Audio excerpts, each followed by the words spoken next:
Welcome to the Cheating Wife Stories channel. Alistair Voss stood at the window of his home office, watching the sunset cast golden light across the sprawling estate he built from nothing. At 42, he had the kind of success most men only dreamed of. Voss Security had revolutionized home protection across 3 regions, making him wealthier than his humble beginnings in rural Greenfield would have predicted. He checked his watch, a Patek Philippe his grandfather had given him before passing, and realized he needed to start getting ready. Tonight was his 10th anniversary with Samantha, 10 years of building a life together, of planning and dreaming, of sacrifice. "You need anything else before I head out, Mr. Voss?" asked Nelson, his assistant of 7 years. Alistair turned, offering a rare smile. "No, I'm good. You should get home to Linda and the kids. Big night tonight. 10 years is something to celebrate." Nelson nodded, gathering his tablet and notes. "Ms. Voss has been working on something special, I hear." "Has she?" "She's been secretive lately," Alistair said, loosening his tie. "She insisted on planning everything this year. Usually, I'm the one who handles anniversaries." Nelson smiled. "Well, enjoy. See you Monday." After Nelson left, Alistair opened his desk drawer and removed a small velvet box. Inside was a custom-designed diamond necklace, with a pendant shaped like the North Star, a reminder of their first date, when they'd lain on a blanket watching the sky after a concert. Samantha had pointed to the North Star, saying it reminded her of Alistair, her constant in a chaotic world. As he showered and dressed, memories surfaced. Meeting Samantha at a charity gala 12 years ago, her laugh that cut through the pretentious atmosphere, the way she challenged his cynical worldview. Back then, he'd been ruthless in business, but still believed in second chances. Samantha had been different from the socialites who usually orbited him. She taught art at an inner-city school, passionate about giving underprivileged kids creative outlets. Alistair had grown up poor in a steel town, where his father worked 60-hour weeks until a workplace accident left him disabled. His mother cleaned houses to make ends meet. He clawed his way through college on scholarships and part-time jobs, then built his security business from a small storefront into a regional powerhouse. He understood the value of every dollar earned and despised waste, betrayal, and disloyalty above all else. The doorbell rang as Alistair adjusted his cufflinks. It was Samantha's cousin, Ruby, arriving to house sit. "Hey, Alistair. Samantha asked me to watch the place tonight. Said you guys might be staying in the city after dinner." Alistair frowned slightly. "Did she? News to me." Ruby's smile faltered. "Oh, maybe it's a surprise." "Probably," Alistair said, though something cold settled in his stomach.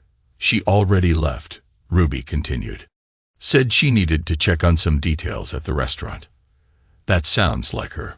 Always the perfectionist," Alistair said, watching Ruby settle onto the couch. On the drive to Valentia, the 5-star restaurant where they'd had their first official date, Alistair replayed recent months in his mind. Samantha had seemed distant, spending more evenings at art department functions and gallery openings. Their conversations had grown perfunctory. The last time they'd been intimate was nearly 2 months ago, and it felt mechanical. He'd assumed it was due to her recent promotion to department head at Ridgeview Academy, the prestigious private school where she now taught. The job came with more responsibility, more events. Alistair had tried to be supportive, knowing how much her career meant to her. He arrived at Valentia 15 minutes early. The maitre d' informed him that Ms. Voss was already there, speaking with the manager. Alistair nodded, about to follow, when he heard Samantha's voice from around the corner. "My husband thinks this is an anniversary dinner," she was saying, her voice low but clear. "It's actually where I'll tell him I want a divorce." Alistair froze, blood turning to ice in his veins. "Of course, Ms. Voss," the manager replied. "We've arranged the private dining room as requested. The cake has been delivered as well." "Perfect," Samantha said. "Once this is over, I can finally start my new life." Alistair stepped back into the shadows as Samantha, and the manager walked past. Through the doorway to the private room, he glimpsed a cake on the table. Instead of happy anniversary, it read goodbye forever in elegant script. His hand closed around the velvet box in his pocket, knuckles white. Alistair's mind raced as he slipped into the restroom to collect himself. 10 years of marriage, ending not with a conversation, but a public ambush.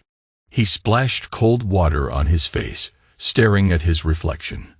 His grandfather's voice echoed in his memory. A boss doesn't show weakness. When someone tries to cut you down, you make sure they never get another chance. He straightened his tie and made a decision. Alistair Voss wouldn't be blindsided. He wouldn't be made a fool. Taking a deep breath, he walked to the private dining room. Samantha looked up, her practiced smile faltering when she saw his expression. "Alistair, you're early," she said, standing to kiss his cheek. She wore a new dress he'd never seen, her honey blonde hair styled elegantly. "I wanted everything to be perfect when you arrived." Alistair gestured to the cake. Interesting choice of dessert. Color drained from Samantha's face. That wasn't supposed to be brought out yet. Clearly. He pulled out his chair and sat. "Why don't we skip the charade and get to the part where you tell me you want a divorce?" Samantha's carefully constructed facade crumbled. She sank back into her seat. "How did you? Does it matter?" Alistair interrupted. "What matters is that after 10 years, you plan to ambush me in public rather than having the decency to discuss this privately. I didn't think you'd listen if I tried to talk about it at home," she said, voice small. So public humiliation seemed like the better option. He maintained perfect control, voice never rising. "Who is he?" Samantha's eyes widened. "What? Please, I wasn't born yesterday. The late nights, the new clothes, the sudden work events. Who is he?" She twisted her wedding ring. "Leander Morrow. He's the new head of visual arts at Ridgeview's collegiate division." "And how long?" 7 months, she whispered.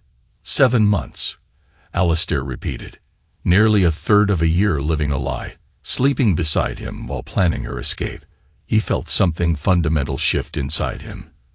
The last remnant of the man who believed in second chances withering. "Does he make you happy?" he asked, surprising even himself. Samantha looked up, tears streaking her makeup. "Yes, he understands me in ways you never try to." Alistair nodded once, processing. "I see. Alistair, we've been growing apart for years. You're always working, always focused on the business. When was the last time you asked about my art? My passions? Leander sees me, really sees me. And what does he bring to the table besides validation?" Alistair asked, his tone clinical. "Financially. Not everything is about money, Alistair. That's always been your problem." Alistair laughed coldly. "Says the woman who's enjoyed the fruits of my labor for a decade. The house, the cars, the vacations, your studio with top-of-the-line equipment. I never asked for those things." "No, but you never refused them." Alistair leaned forward. "Tell me, does Leander know you're planning to divorce me tonight? Is he waiting somewhere to celebrate afterward?" Samantha's silence was answer enough. "I thought so." Alistair stood, buttoning his jacket. "You'll be hearing from my attorney. Until then, I suggest you find somewhere else to stay." Samantha grabbed his arm. "Alistair, wait. We need to discuss." "There's nothing to discuss. You made your choice 7 months ago." He removed her hand. "Enjoy your cake." As Alistair turned to leave, Samantha called after him. "What happened to you?" "The Alistair I married would never be this cold." He paused at the doorway. "He died tonight. You killed him." Outside, in the cool evening air, Alistair called his driver, then scrolled to a name he hadn't dialed in years. Jonas Pike, an old acquaintance with unique information-gathering skills. Alistair had helped him avoid charges years ago in exchange for occasional services. Tonight, he would call in that debt. As his car arrived, Alistair looked back at the restaurant one last time. A waiter was escorting Samantha out a side entrance, where a red Alfa Romeo waited, A man with artfully disheveled dark hair, Leander, presumably, embraced her. Alistair watched them drive away, his expression unreadable. "Where to, sir?" the driver asked. "The Northgate Hotel downtown," Alistair replied. "Then I need you to make a stop at our office. I'll be working late." As the city lights blurred past, Alistair removed the velvet box from his pocket and opened it one last time. The diamond North Star glittered under the car's interior light. Deliberately, he closed the box and dropped it into a trash can as they paused at a red light. The North Star had fallen. Now there was only darkness ahead, and in that darkness, Alistair would become something new, something merciless. He set up in the Northgate Hotel suite, transforming it into his command center for what he now called Operation Severance. 3 days after the restaurant incident, Jonas Pike sat across from him, sliding a thick folder over the glass coffee table. "Everything you asked for," Jonas said. "Phone records, credit card statements, emails, social media. Leander Morose isn't as careful as he thinks." Alistair skimmed the contents. "And the background. That's where it gets interesting." Jonas leaned forward. "Morose isn't just an artist and teacher. He's got a pattern. 3 different schools in 7 years, always leaving after getting involved with wealthy married women." Alistair's eyes narrowed. "A predator with a type." "Exactly. And here's the best part. He doesn't just leave behind a broken heart. The last 2 women divorced their husbands, got huge settlements, and then, surprise, Leander vanished with a big chunk of their money within a year. So Samantha isn't special. She's just his next target," Alistair said, feeling no satisfaction, only cold determination. "There's more. He's got gambling debts, big ones, owes nearly 200 grand to some very unpleasant people." Alistair studied a surveillance photo of Leander and Samantha entering a boutique hotel, his arm around her waist. "How much does Samantha know?" "From what I can tell, nothing. He's played the starving artist role perfectly with her.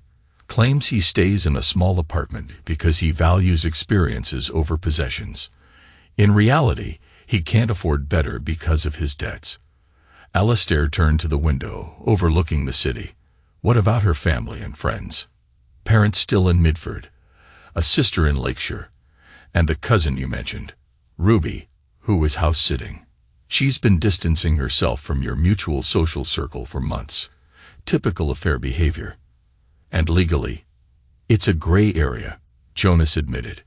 "Nothing overtly illegal if we're careful, but definitely not something you'd want scrutinized." Alistair turned, expression resolute. "I want to be crystal clear, Jonas. I'm not looking to reconcile. I'm not looking for justice. I want them both ruined, financially, socially, emotionally."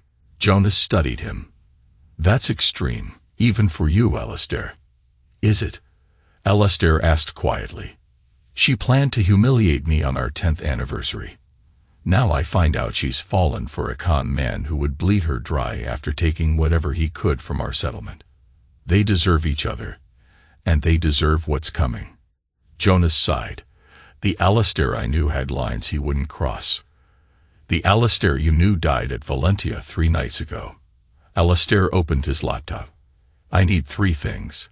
First, documentation of all Morose debts and previous relationships. Second, I need to speak with his former conquests, any who might be willing to help. Third, I need access to Ridgeview Academy systems, donor lists, staff communications, everything." "Planning to get him fired?" Jonas asked.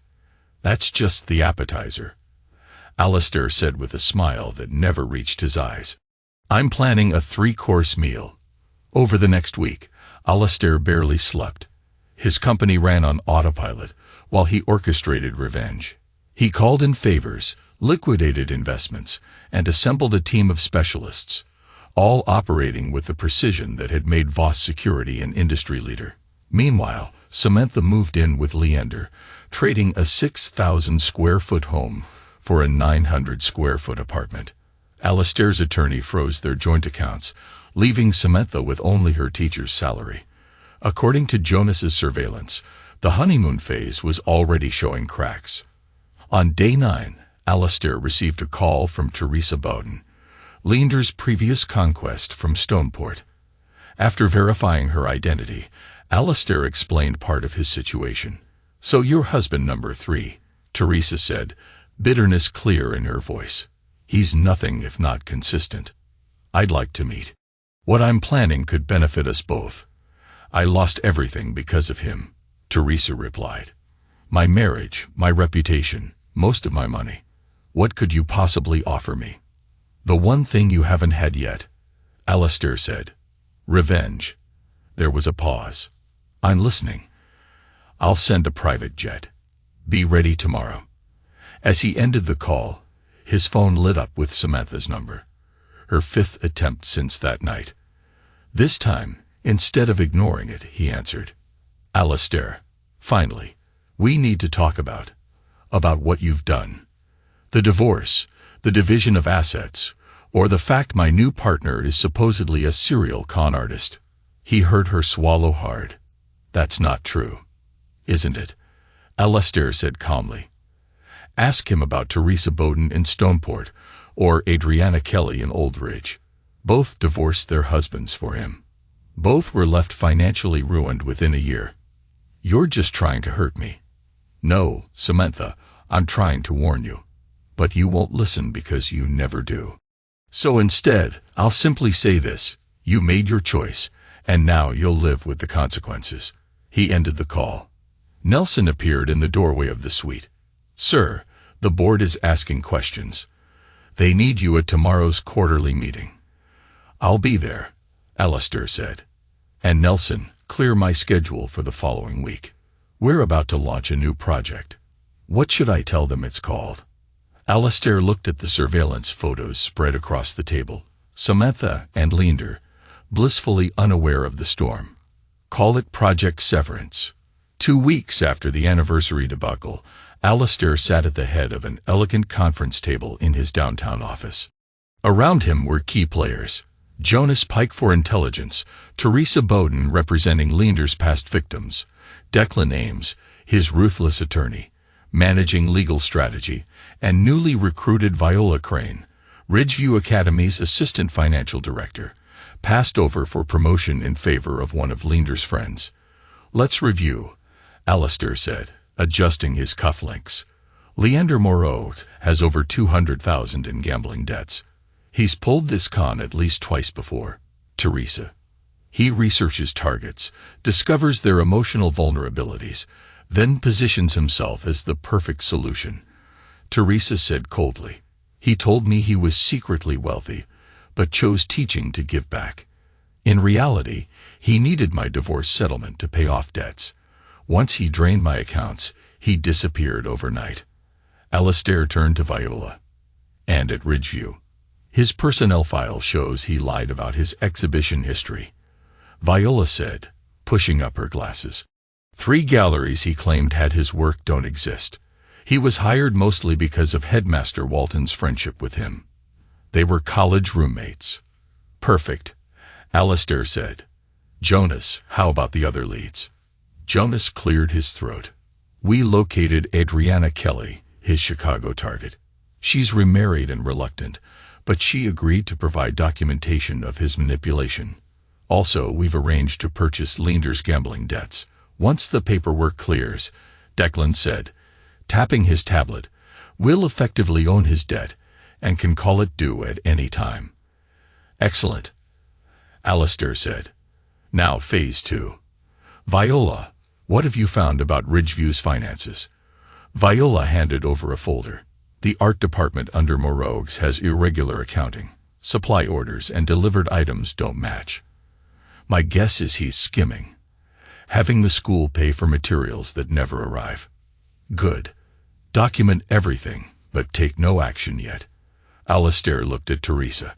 "Are you ready for tomorrow?" The elegant woman nodded. "I've prepared a detailed letter to the Ridgeview Board of Trustees about my experience with Leander, with proof of his manipulation. Adriana has done the same. Meanwhile," Alistair added, I've prepared cease and desist notices regarding the unauthorized use of my security system designs. We discovered Leander photographed my designs and tried to peddle them as artistic concepts. One question, Jonas said. What about Samantha? Is she collateral damage or a target? All eyes turned to Alistair. His expression remained impassive. She made her choice. She'll face the consequences. And if she tries to come back after she realizes the truth? Declan asked. Alistair's laugh was devoid of humor. She won't have that option. As the meeting broke up, Nelson came in with an envelope. This just arrived, sir, hand-delivered. Inside was a formal invitation to a Ridgeview Academy fundraising gala the following month, with a note in Samantha's handwriting. Alistair, I know things ended badly, but the students shouldn't suffer because of our personal situation. Please consider attending. Alistair showed it to the others. An opportunity. The gala will be our endgame. That's cutting it close, Declan cautioned. The divorce proceedings will be delayed through your legal maneuvering, Alistair said. I want everything to culminate at the gala. Poetic justice. That evening, Alistair returned to the estate for the first time since the anniversary. Ruby was gone. Samantha must have dismissed her. The place felt cavernous and empty. In the master bedroom, Samantha had taken clothes but left many belongings. In her studio, her paintings remained, including a portrait of Alistair from their 5th anniversary. In it, he looked younger, more vulnerable, a man still open to forgiveness. That man was gone. He went to his office and opened the safe. Inside was evidence he gathered years ago, never used. Proof that Samantha's rise to department head had involved questionable tactics against the previous head. He'd once kept it secret, believing she deserved success. Now it was ammunition. His phone rang. Leander Moreau's name on the display. Mr. Voss. Leander's smooth, practiced voice said. I think it's time we spoke man to man. I don't believe we have anything to discuss. I believe we do. About Samantha, about the divorce proceedings, about moving forward amicably. Amicably isn't how I'd describe an affair with my wife for 7 months. Leander sighed. The heart wants what it wants, Alistair. Samantha didn't plan for this, neither did I. And yet here we are. What exactly do you want, Mr. Moreau? I thought perhaps we could discuss an accelerated settlement. Something fair for all parties to avoid a drawn-out legal battle. By fair, you mean generous to Samantha, which effectively means generous to you. A pause. That's rather cynical. Is it? Let me be clear. You don't know me. You don't know what I'm capable of. But you will. Alistair ended the call, then left the house, activating a special security protocol on his phone to monitor the property. The pieces were almost in place. The storm gathered. Soon, it would break. A week later, an emergency board of trustees meeting at Ridgeview Academy addressed serious allegations against Leander Moreau. Alistair watched via secure video feed from Viola's hidden laptop. Headmaster Walton appeared shaken as he reviewed the documentation from Teresa and Adriana. Accounting irregularities, a pattern of predatory behavior, and previous departures under suspicious circumstances left the board with little choice. In light of these concerns, Walton concluded, the board has decided to place you on administrative leave pending investigation. This is absurd, Leander exclaimed. I've raised donations by 30%. Nevertheless, we must follow protocol. Please clear your office by the end of the day, Walton said, not meeting his friend's eyes. Jonas ended the feed. Phase 1 complete, he reported. He's suspended. Good, Alistair said. Now for Phase 2. Later that day, Alistair's attorney finalized the purchase of Leander's gambling debts. By evening, Leander would receive notice that the entire sum was due in 30 days. Samantha, meanwhile, found herself under professional scrutiny after anonymous tips about her questionable methods in securing her promotion. She faced no immediate termination, but her influence was curtailed. 3 days after Leander's suspension, Samantha called Alistair, voice trembling with anger. What have you done? He's suspended, his apartment was ransacked, and some loan shark is demanding payment of debts he swears he doesn't have. This has you written all over it. That's quite an accusation, Alistair said calmly. Any evidence to back it up? Alistair, please, whatever you're doing, stop. This isn't like you. You lost the right to tell me what I'm like when you chose to end our marriage at a public dinner, he answered. As for Leander's troubles, maybe you should ask him about Teresa Bowden and Adriana Kelly, or about where your department's art supplies have really been going, or about the security designs he stole from my office. Silence on the line, then barely audible. What are you talking about? Do your research, Samantha. I did mine. Alistair ended the call. He orchestrated what he now thought of as a symphony of revenge, culminating at the upcoming Ridgeview Gala. Candles, formal attire, donors, and the perfect setting for a dramatic reveal. He arranged for Teresa and Adriana to attend as his guests, arranged for Leander's debt collectors to appear, and prepared a presentation that would leave no doubt who had orchestrated this downfall. The night before, Alistair visited the house again. In Samantha's studio, he left a portfolio labeled "A for Samantha," open before the gala. On top was a handwritten note. You wanted freedom. Here's your chance to walk away before tomorrow night. This is your only warning. He departed, activating a security feature that would record Samantha's every move and word once she came. He wanted to witness her reaction when she realized how thoroughly he had dismantled her future. The morning of the gala, Jonas called with urgent news. We have a problem. Leander's caught on. He's trying to liquidate assets. He bought plane tickets to Buenos Aires. Flight leaves tomorrow morning. He's planning to run right after the gala, Alistair said, frowning. And Samantha. She found your portfolio. She made frantic calls. Her lawyer, then Leander. They had a screaming match. She left afterward. She still plans to attend the gala, telling Headmaster Walton she needs to set things right. Maintain surveillance, Alistair said. I want to know every move. Alistair then spent the day in final preparations. By late afternoon, everything was set. He arrived at the Roland Museum, hosting the Ridgeview Spring Gala, fashionably late. Headmaster Walton intercepted him at once. Alistair, thank you for coming, Walton said, offering champagne. I've arranged everything as we discussed. Excellent, Alistair said. Presentation slot is after dinner. Yes, right before donor announcements. Are you sure you don't want to present your gift then as well? I have something special planned, Alistair replied. Trust me, it'll be memorable. He spotted Samantha in the crowd, in animated conversation with a board member. She wore a midnight blue gown, hair elegantly pinned up. Even after everything, Alistair felt a pang, something akin to grief for what might have been. The pang passed when Leander appeared at her side, dark hair, perfectly styled. The tension between them was obvious in their minimal eye contact. When dinner ended, Walton introduced Alistair to speak. Alistair adjusted the microphone, scanning the room confidently. Thank you, Headmaster Walton. Ladies and gentlemen, supporters of Ridgeview, I stand before you at an unusual juncture, both personally and professionally. A hush fell. Samantha went pale. Many of you know that my wife, Samantha Voss, and I are separated. What you may not know is how that separation occurred, on what should have been our 10th anniversary.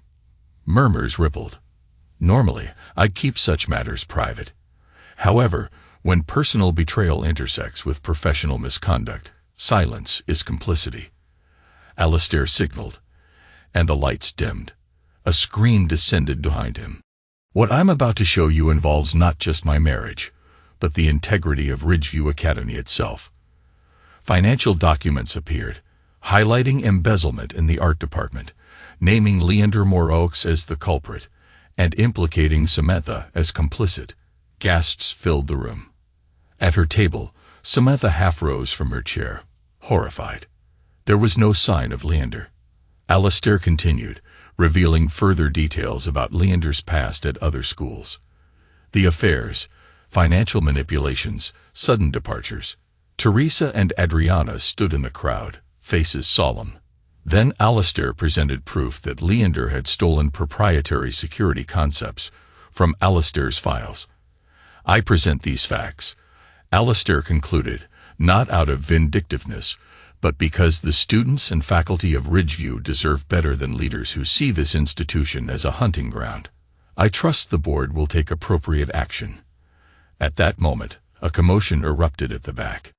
Leander, trying to slip out, was stopped by two serious-looking men, representatives of the gambling debts now called due. "Mr. Moreau," one of them said loudly, "we need immediate payment on your outstanding loan.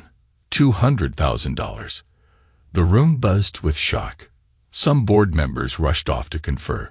Staff stared wide-eyed as security escorted Leander outside. Samantha stood alone, abandoned.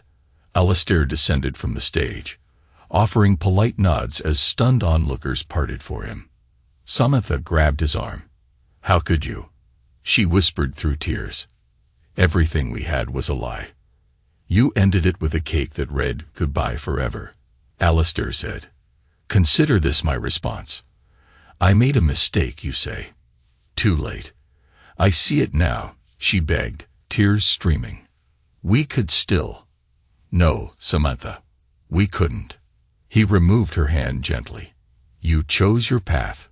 Live with it." Headmaster Walton hurried after Alistair, who strode toward the exit.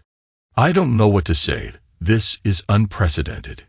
Implement proper financial controls," Alistair said coldly.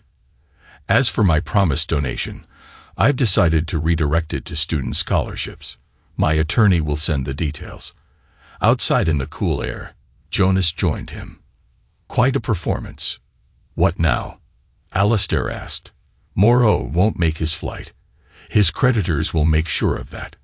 Samantha's future is no longer my concern," Alistair answered. "The divorce will proceed. She'll get exactly what the prenup allows. No more, no less." They walked to the waiting car. Alistair glanced back at the museum's lit windows, where chaos still reigned. His work was done. It didn't fill the void that opened the night he first overheard Samantha, but it served its purpose. The Alistair Voss who once valued loyalty was gone. In his place stood a man who would never be vulnerable again. 1 month later, Alistair sat in Declan Ames's office, signing the final divorce papers. Declan watched him initial every page without hesitation. "That concludes it," Declan said, stacking the documents. "Once filed, the marriage is over. Samantha receives what the prenup stipulates, basically what she brought in plus an annual stipend for each year, and she's agreed. She has no choice. After the Westlake, Ridgeview, embezzlement fiasco, she knows a legal fight would lead to criminal charges." Alistair nodded. "And Moreau's?" Declan smiled thinly. "Last we heard, he's working in Brighton Bay as a barista under a fake name. His creditors got everything he had. His teaching career is over. He's blacklisted." "And Samantha's career?"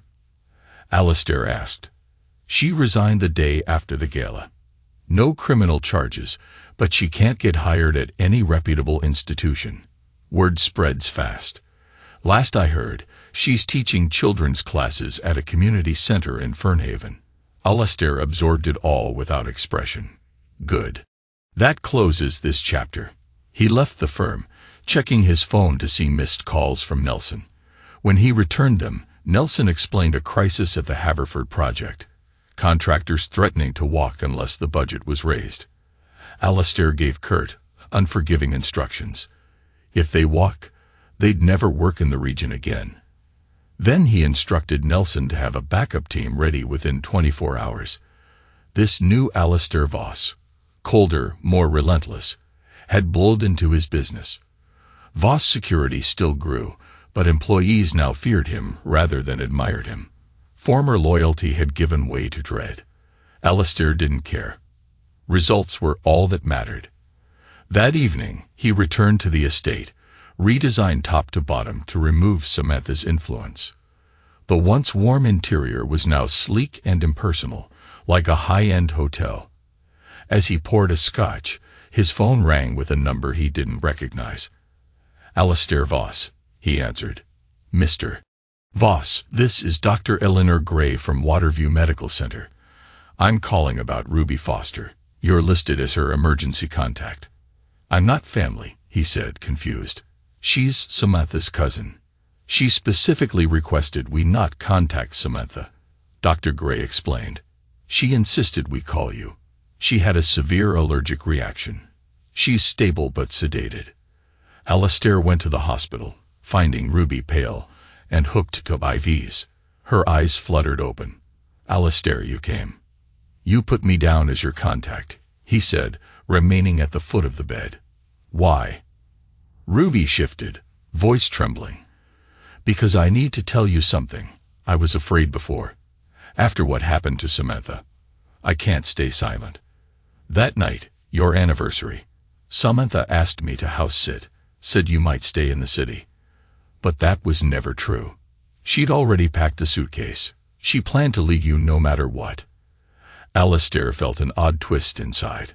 Not only had Samantha planned to publicly announce divorce, but she'd also never intended to come home. "Why tell me this now?" Tears welled in Ruby's eyes. "Because what you did was terrible. But now I get it. Leander used me too, last year. He tested his manipulations on me before targeting Samantha. When I saw them together, he pretended not to know me." Alistair stared at her. "So you knew about their affair beforehand?" "I tried to warn her," Ruby said miserably. "She said I was just jealous. I should have told you. Maybe it would have changed something." "It wouldn't have changed anything," Alistair said, turning to leave. "She made her choice."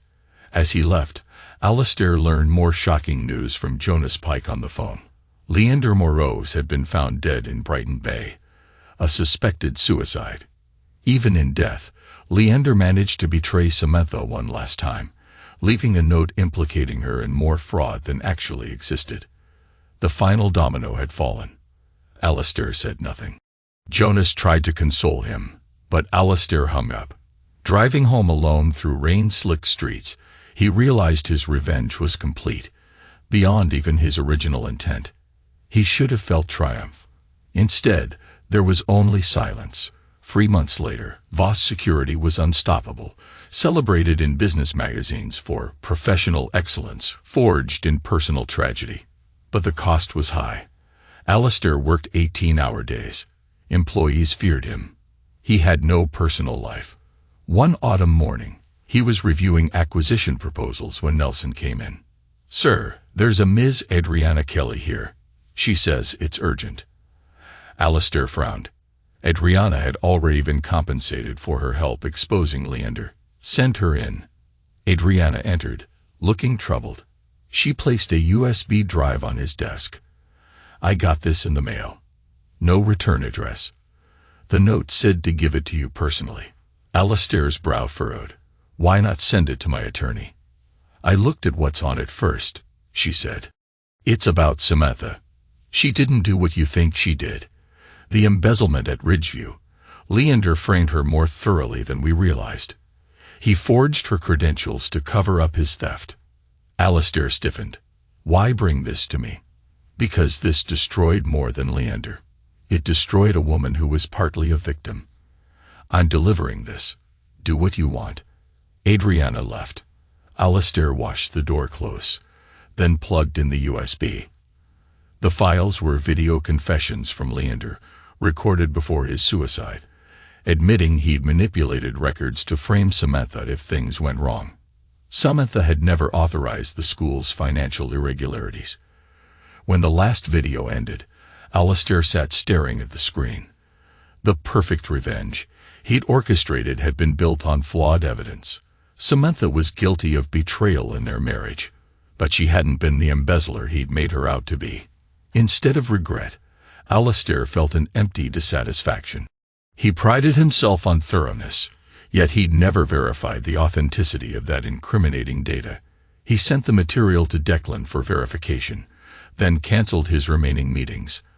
Hours later, he found himself back at Valencia, ordering a drink at the bar. The manager recognized him. "Mr. Voss, we haven't seen you in a while. Table for one." Alistair nodded.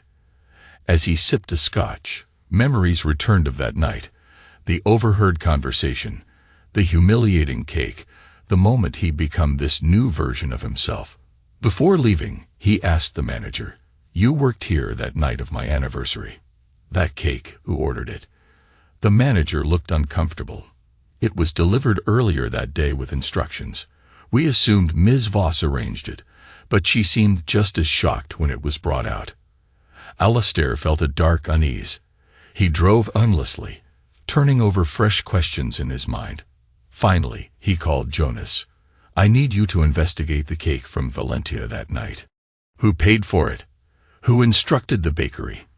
"This was months ago," Jonas said, perplexed. "Just do it." Alistair snapped. Over the next week, Alistair juggled running Voss security with personally overseeing this new investigation. Bit by bit, Jonas discovered the cake had been ordered via prepaid card with a fake name. Meanwhile, Declan confirmed Leander's confessions were authentic. Samantha's complicity had been a carefully orchestrated sham. Then an envelope arrived, hand-delivered. Inside was a note on fine stationery. "The full story awaits. Greenhaven Park, North Entrance, 8 p.m. Come alone if you want to understand what really happened that night." CF. The initials meant nothing, but the promise of answers drew Alistair like a magnet. At precisely 8, he parked by the darkened park. Beneath a lamppost, a woman in her early 50s waited, elegantly dressed with silver-streaked hair. She smiled coolly. Alistair Voss at last. He remained standing. "You have me at a disadvantage." "Clarissa Faraday," she said. "Leander Moreau was my son." Alistair felt a surge of shock. Clarissa Faraday, mother of the man who had destroyed his marriage. A name Jonas's files had mentioned only briefly, allegedly estranged from Leander. "Please, sit," Clarissa said, indicating the bench. "What I have to say will take time." Alistair stood rigidly. "Why reveal yourself now?" "Because I needed to see how far you'd go." She spoke without accusation, only a grim curiosity. "I needed to understand the man who destroyed my son." "Your son destroyed himself," Alistair countered. "He was manipulative, a gambler, a liar." "Yes." "Dominic, Leander, was deeply flawed, but he didn't choose your wife randomly."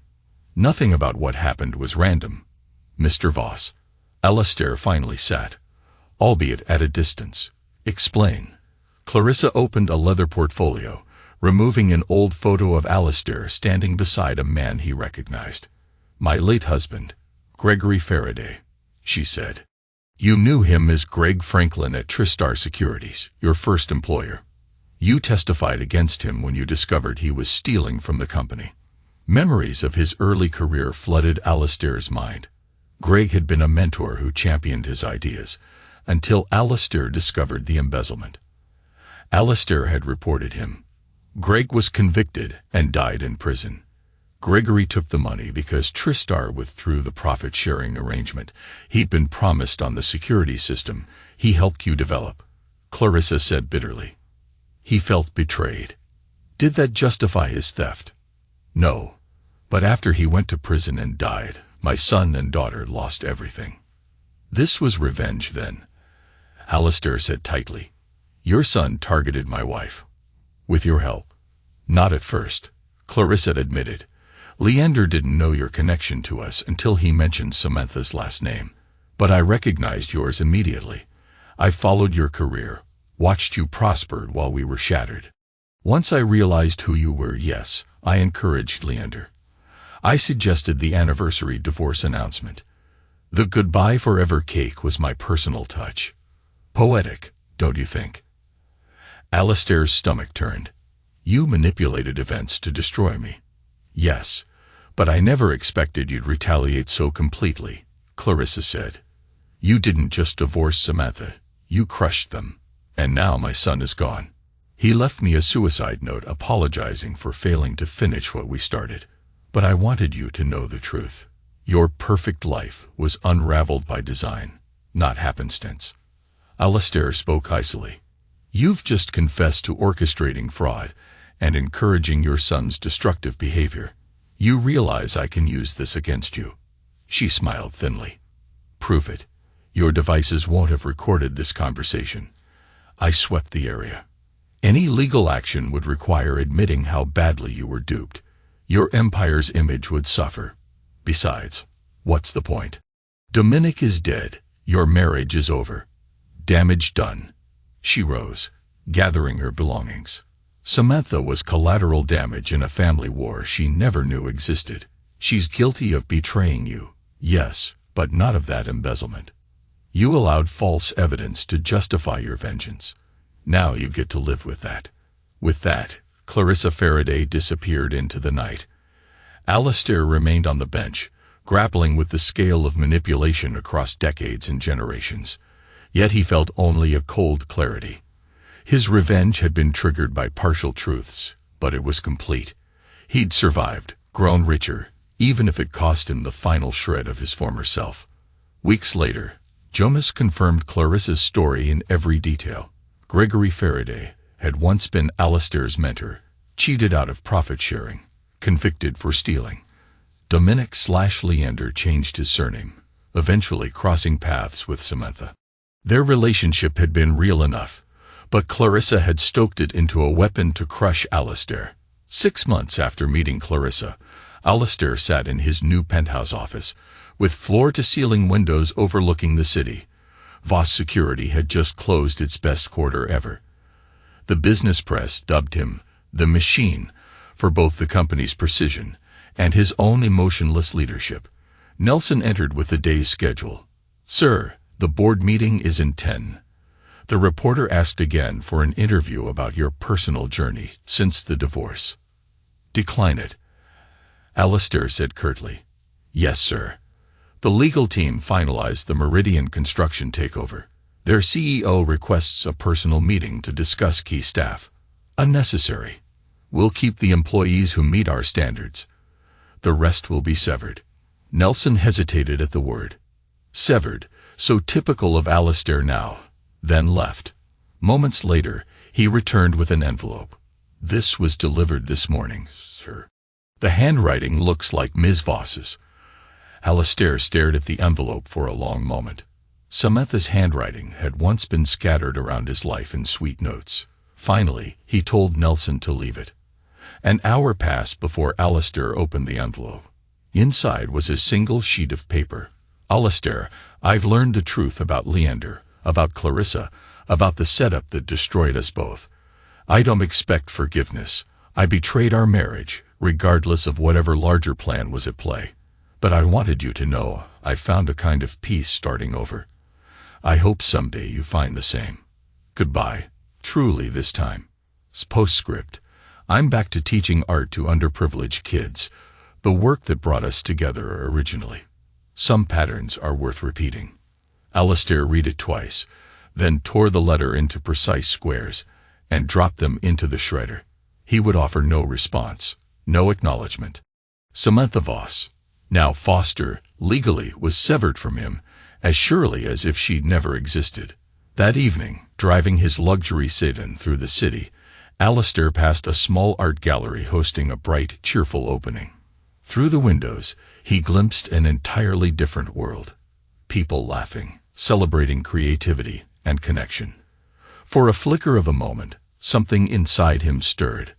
A faint memory of the man he'd been before that catastrophic anniversary night. Then it was gone. Alistair Voss continued on into the darkness, alone by choice, severed from any possibility of forgiveness or the man he might once have been.